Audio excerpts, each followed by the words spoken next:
Ladies and gentlemen, if you could take your seats again, please, for the next session. Thank you. So, I mentioned at the end of the last session with Apple that one of the key enablers of making sure that we have the correct technical environment to be able to transport, communications and associated data from end users to the PSAPs and onto emergency responders is we need some legislation maybe to push it or to as a catalyst. And there has been a lot of legislative work in the last couple of years in Europe, and there's more coming. So there'll be sort of a lot of changes between now and say 2025, 2027 that will be sort of incrementally coming in over that time. So in this presentation that's recorded today, we're going to be joined by Gyula Bara. He couldn't be here and he sends his apologies for that. And it's quite a short presentation. There's no video, it's just audio. And he's just going to describe the legislative framework for emergency communications in Europe. And he's going to talk a little bit about what's happening, particularly in relation to a roadmap that was published last Friday for a delegated regulation that will look at enhancing certain aspects of the legislation for caller location information, for sending emergency communications to the most appropriate PSAP, and most importantly for equivalent access for end users with disabilities. So we'll play the presentation. It's about 11 minutes long. It's legislation that's been talked about here, so there'll be no fancy graphics or anything like that. So I just ask you to bear with us on it because it is really, really, really fundamental ingredient in making sure that we get what we need for effective emergency communications in the future. So if you could play the presentation, and we'll have a little question and answer session afterwards. Thank you. Good morning, my name is Gyula Bara. I represent the European Commission, Directorate General Connect. I will present you the EU regulatory framework for emergency communications. Unfortunately, I cannot be there with you, but this is mainly due to the main pillar of the legislative framework for emergency communications is the European Electronic Communications Code, in particular Article 109. The code had to be transposed by 21st December 2020. Another piece of legislation which is very relevant for access to emergency services for end users with disabilities is the European Accessibility Act. This legislation needs to be transposed by member states by 28th of June 2022. And I should mention also the delegated regulation 320 that was adopted on the basis of the Radio Equipment Directive, which shall apply from 17th of March 2022. As you can see in the heading, I consider the code's provisions still new. This is because these provisions are still being implemented. Therefore, these provisions could come across as new to some national authorities, some industry actors, or even end users. A new conceptual framework is provided in the code, defining emergency communications, public safety answering points, delineating public safety answering points from emergency services, and also redefining the caller location information and the total conversation service.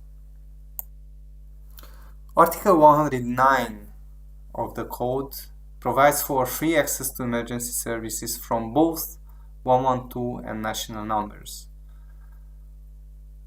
Also, it introduces the concept of routing to the most appropriate PSAP.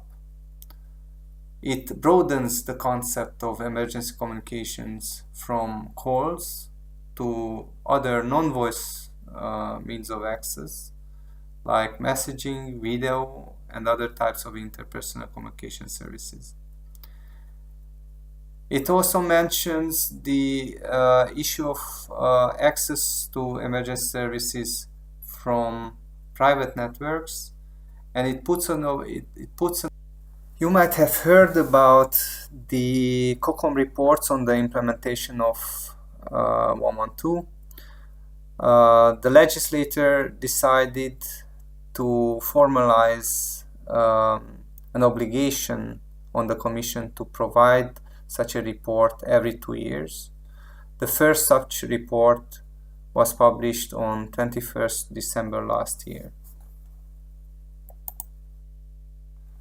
With regards to equivalent access for end users with disabilities, the code refers to the Union law harmonizing accessibility requirements for products and services. This legislation is the European Accessibility Act that was adopted in 2019 after the code.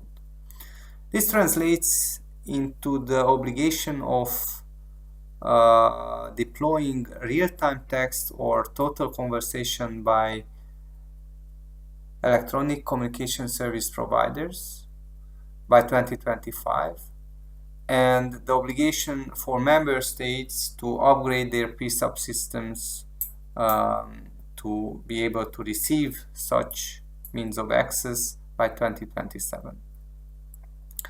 It also provides for an obligation to deploy solutions that allow travelers with disabilities to access emergency services without pre-registration. With regards to caller location, it needs to be mentioned that caller location information is defined in Article 2 of the code. In Article 109, the legislator puts the obligation of result on member states to ensure that both network-based and handset-derived caller location are provided to the most appropriate PSAP.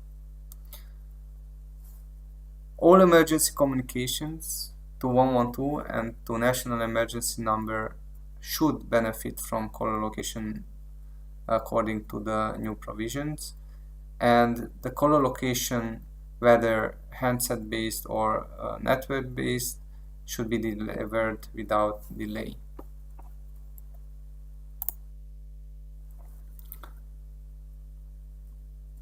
In case of emergency communications to 112, both establishment and transmission should be free of charge for the end users and the PSAP. The criteria for accuracy and reliability of caller location should be still a member state's responsibility. However, they could consult BEREC if necessary when setting such criteria.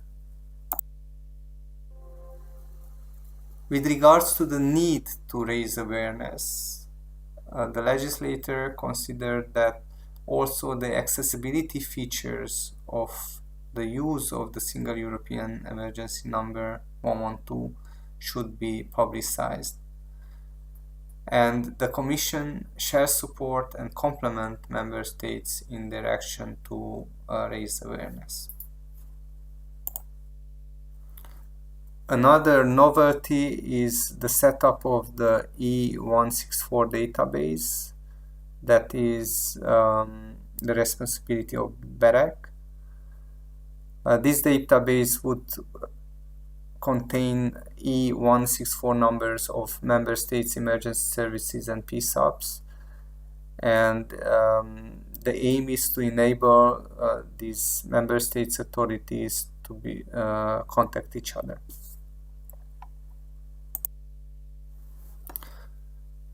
The legislator mandated the Commission to adopt delegated acts, that is, to adopt measures that contribute to the effective access to emergency services through emergency communications to the single European emergency number 112.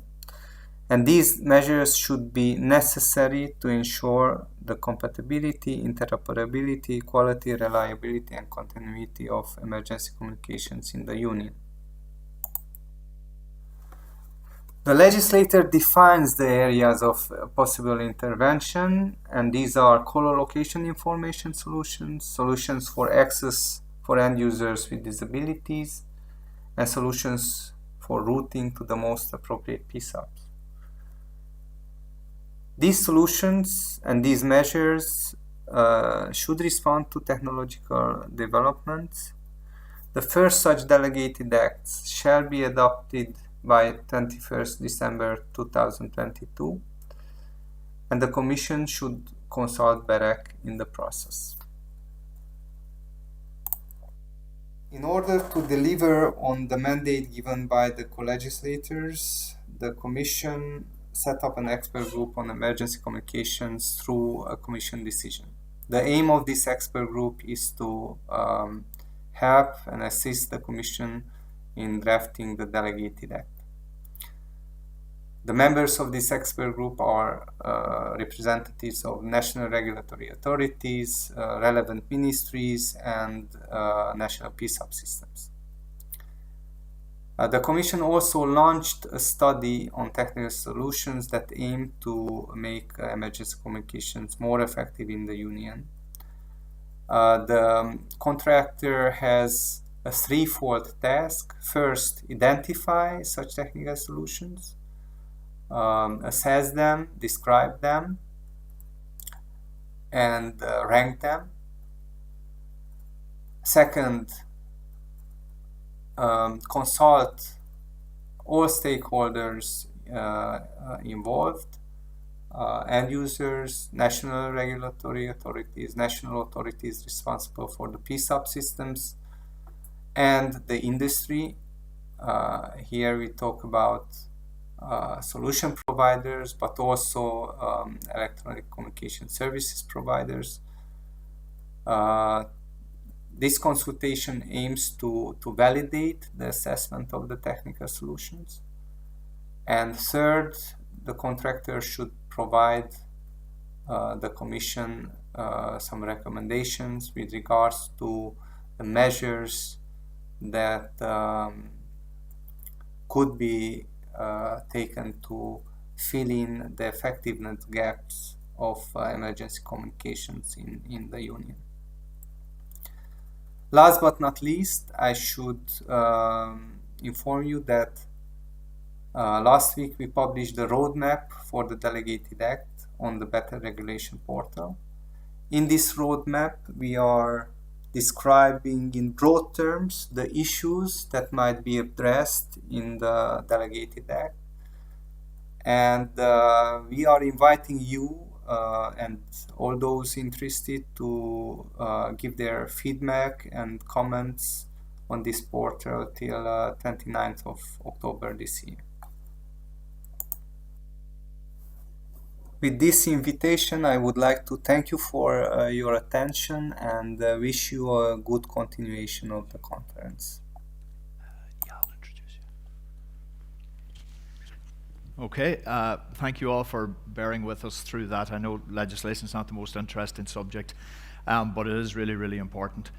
So that was a bit of a, you just got thrown a whole load of information there, but we'll try and make a little bit of sense of it. I'd like to thank Gyula Bara for providing the presentation to us. He couldn't be here, as I said, and he sends his apologies. And I'm not in a position to answer questions on behalf of the European Commission. That's not why we're here. But there are a couple of things in there that we can elaborate a little bit on because we're involved in the work as well. So I would like to invite my colleague, EENA's Public Affairs Manager, Benoit Vivier, to join me on stage, and we'll have a little bit of a discussion about what's included, and we'll also take some questions if you have any of them. So, welcome, Benoit. Thank you. So, in the presentation we saw from Gyula there, he described a number of things, and the first was he talked about Article 109 of the European Electronic Communications Code. It's a directive. The directive has to be transposed into national legislation, and that had to be done by December 2020. Now, as I understand it, a few countries were a little bit behind in that. We had a pandemic, and there are usually other factors involved when legislation needs to be transposed that can cause delays. But there's some really important aspects in it, with respect to location, accessibility, and routing. And he referred to other pieces of related legislation, most notably the European Accessibility Act. He referred to a delegated regulation that relates to the Radio Equipment Directive, and that's about handsets that are sold in the European market must be able to provide location information. So, and then another piece that wasn't mentioned there is there's also a review of the roaming regulation ongoing at the moment. And roaming is a big issue. It's not really explicit in what Gyula said, but it's very implicit when you read between the lines of the legislation. And I don't know, what do you think about, the question I wanted to ask you, Benoit, was in relation to, there was some changes in definitions within the code that are very relevant and very crucial actually for sort of, let's call them next generation emergency communications. Yeah, thank you, Freddie. And I think, it's all about that actually the starting point when we speak about the European Electronic Communications Code is a change of definition, which actually implies a change of mindset. Before we were talking about emergency calls because it's what we had basically, but now it's no longer about calls. We're in 2021, it's about communications because there's different ways and there will be different ways to contact the emergency services. So when we speak about a communication, it's not only via voice, but it's also via text, via video, via many different ways. So I think that's a big change in the legislation that will really change a bit, also shape the future of 112 in Europe actually, and that kind of paves the way also to new generations of telecommunications and the use of this generation. Indeed. And just there was one bullet point on the slide where he talked about responding to technological developments, and of course that's what this is all about. And he referred as well to this delegated act. It was the roadmap for it was published on the Better Regulation website last Friday, and it describes in broad terms what the objective of that is, without getting into the provisions that will be included in it. But there will be a big focus in that, in putting in place the technology that's needed for the establishment and transmission of location information, better accessibility, and better routing of calls as well. So another piece that he did not mention was related to eCall. And there's also a parallel piece of work ongoing in relation to eCall, where there's a need to implement a next generation of eCall, because at the moment we rely on this, you have a modem in the IVS and you have a modem in the PSAP, and it uses circuit switch technology. And of course that's been phased out, but these cars are still coming on the market every day. And when the cars come on the market and somebody buys a car and it's got this legacy technology in it, and they drive that car for the next 20 years, how do we support that legacy, or how do we transition from that legacy? So the longer we wait, the bigger that legacy problem becomes. So I think that will be a catalyst as well. And when you complement what's in the Delegated Act with what's going to be in the new eCall framework, we'll see major changes in the electronic communications landscape. Benoit, on the accessibility side, do you want to say something about how the Accessibility Act relates to the code? Yeah, because there's some quite unclear and vague provisions in the European Electronic Communications Code, which says that access to emergency services should be equivalent for people with disabilities. They should have equal means of access compared to other end users. So what does that mean, equivalent? So that has been quite unclear since the Universal Service Directive, actually. But fortunately, the European Accessibility Act just makes things clearer and tell to the member states real-time text, for instance, should be implemented, plus like synchronized ways and so on. But like the EEA is much clearer than the code. And I just want to complement to what Gyula said, that so European legislation is a bit complex and there's a lot of terms, but what he said is that the deadline for transposition is 2022. Transposition, it means to implement or to basically translate the European law to the national law and to include that in the national legislation of the countries. And that has to be done by 2022. So in the European countries, there should be a law that says, well, how people with disabilities will access the emergency services. However, another deadline is in that legislation, and it's a deadline to basically have these measures in application. And for real-time text, the deadline is 2025, so it's a bit longer. It's 4 years from now. What we recommend is to basically do it as early as possible, because here we are talking about people with disabilities and basically offering them a good way to contact the emergency services. So why do we have to wait 4 years for that? I don't really see. So, and it's actually something that takes a bit of time also to implement. So it's, I think, really time to start doing that. We had a really good session about that yesterday. So it's a good starting point, actually. Yeah, indeed. And in one of the last slides there, Gyula talked about this delegated act, and he mentioned a study that is being done to inform it. So the study was published by the Commission in January, and EENA, along with a company called IES Solutions, we put together a consortium, and we responded to the tender, and we were successful, and we are undertaking that work.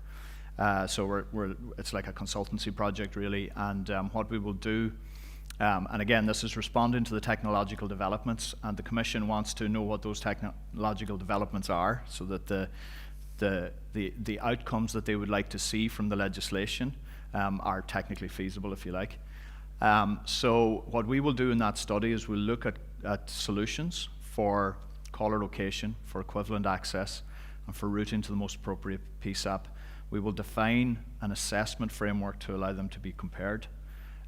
We'll then do a preliminary assessment, and then there will be a targeted stakeholder consultation. And many of you in the room I would have been in touch with already in relation to that. The Commission was quite prescriptive in who we should contact in terms of, so if you think about the emergency communication supply chain, it's end users, end user representative bodies, network operators, network equipment vendors, handset providers, handset OS providers, the PSAPs themselves, the emergency response teams, literally everybody. And what we will do then is we'll prepare a consultation paper, we'll send it out to them, we'll take feedback on that. They can suggest technical solutions maybe that we didn't include or we didn't know. There could be emerging technical solutions. And then through the consultation, and there will be workshops organized, we'll come up with an evaluation and recommendations where gaps will be identified, be they regulatory, technical, legislative even. And then the Commission will publish a final report, and that's due sometime maybe March or April next year. And then with that and the comments that they get from the consultation they just launched on the roadmap, which is open for consultation until the 29th of October, and I would encourage all of you to look at it. It's on the Better Regulation web portal. Provide your comments as concerned stakeholders, and those of you contacted by us directly and as part of the targeted stakeholder consultation, you can feed your comments in there as well, and then hopefully the delegated act that has to come in on the 21st of December 2022 will be fully informed from those consultation activities. I think before you have a next point, I just want to stress on what you said, that we, together in this room, we have the opportunity to shape the future of European legislation, because this time there will be a delegated regulation next year. It's a very important piece of legislation that will be coming, and we have the chance to provide our feedback to the plans of the European Commission. So you will receive in the next weeks, I guess I will send that to you, to the EENA members, the roadmap from the European Commission. Everyone can respond to it and can say what you expect from that legislation. So that's very important, that all of us, we tell the European Commission what we want from them. Plus there's also the participation to that study that you are doing in the Mercury project. It's really important also that you provide comments and feedback to Freddie and Christina, because that's really a way to get what we need actually and what we expect from the European Commission. Absolutely. Thanks, Benoit. We're out of time, but maybe if there is a question you can put to us. Like I said, we won't be answering on behalf of the Commission, but we can certainly give our views if you have any.